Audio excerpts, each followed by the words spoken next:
بسم الله الرحمن الرحيم. هنعمل بقى مع بعض النهارده كفته وسلطه طحينه وسلطه خضراء.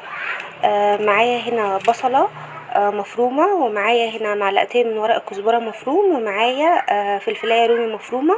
معايا هنا ملح وفلفل وقرفه وسنه بهارات. استخدموا البهارات اللي انتوا بتحبوها. هنبدا بقى ننزل بالخضار بتاعنا. نزلت بقى بالخضار بتاعي، هقلب بقى الخضار في التوابل كويس جدا عشان يبقى كله متنكه في قلب بعض، ولما احط عليه اللحمه هيبقى صعب ان التوابل تتوزع كده، يبقى افضل.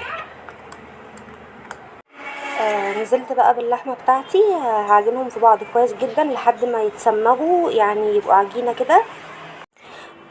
عجنت بقى الكفته بتاعتي كويس جدا لحد ما اتسمغت. يعني ايه اتسمغت؟ يعني بصوا تحسوا انها بقت عجينه كده. تمام. هسيبها بقى في التلاجة شوية بحيث ان انا اقدر اشكلها بكل سهولة. هسيبها بقى في التلاجة تتشمع شوية، وهبدأ بقى ان انا اصبعها بالشكل اللي انا عايزاه، وهنجهز سلطة الطحينة والسلطة الخضراء. الكفتة بتاعتي بقى بعد ما صبعتها، مصبعها كبير طبعا لان كده كده هتكش، وكمان عشان ايه تبقى زي كفتة بره يعني. نزلت هنا بقى بالكفتة بتاعتي في طاسة فيها معلقة من الزيت. مش هقلبها خالص عشان ما تفكش من بعض. اول ما تاخد لونها بس. بسم الله الرحمن الرحيم. هنعمل بقى مع بعض دلوقتي الطحينة المطاعم اللي بتبقى بيضة وتقيلة وتقدم مع المشويات. بكل بساطة معايا هنا فص من الثوم، فص مهروس من الثوم، عليه نص كوباية من المية. معايا هنا البهارات بتاعتي. البهارات عبارة عن شطة وكزبرة وكمون وفلفل وملح. معايا هنا معلقة كبيرة من عصير الليمون، معلقة كبيرة من الخل. معايا هنا كوباية صغيرة من الطحينة. تمام. اول حاجة هبدأ ان انا اعملها ان انا هنزل بالبهارات على المية والثوم واقلبهم كويس. بقلبهم بقى بالشكل ده. تمام. وابدأ بقى انزل بالطحينة.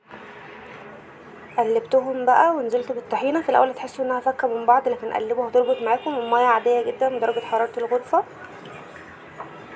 نزلت بقى بعصير الليمون والخل ومستمرة بقى في التقليب. بصوا بقى مع التقليب قوامها تقل، وبقى القوام الطحينة اللي بتتقدم مع المشويات بتبقى اتقل. لو مش بتحبوها تقيلة تقدروا تخفوها، بس هي بتتقدم في المطاعم الكبيرة بالتقل ده. وظبطنا بقى ملحنا والبهارات مظبوطة، هنبدأ بقى نقدمها مع بعض. ده القوام النهائي بعد التقليب. بصوا فاتحه ازاي.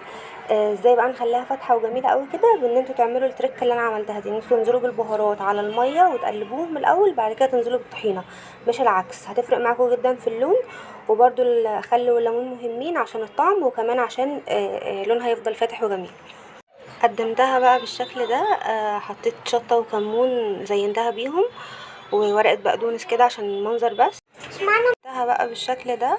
زينتها بالكمون والشطه وورقه بقدونس عشان يبقى شكلها لطيف كده. واسيبوها بقى في التلاجة تسقع، بتبقى اجمل طبعا وهي اسقع. والف هنا. الكفته بتاعتنا بقى بعد ما استوت، وميه السلطه جهزناها مع بعض، وسلطه الطحينه، ونقدمها بقى مع عيش والف هنا.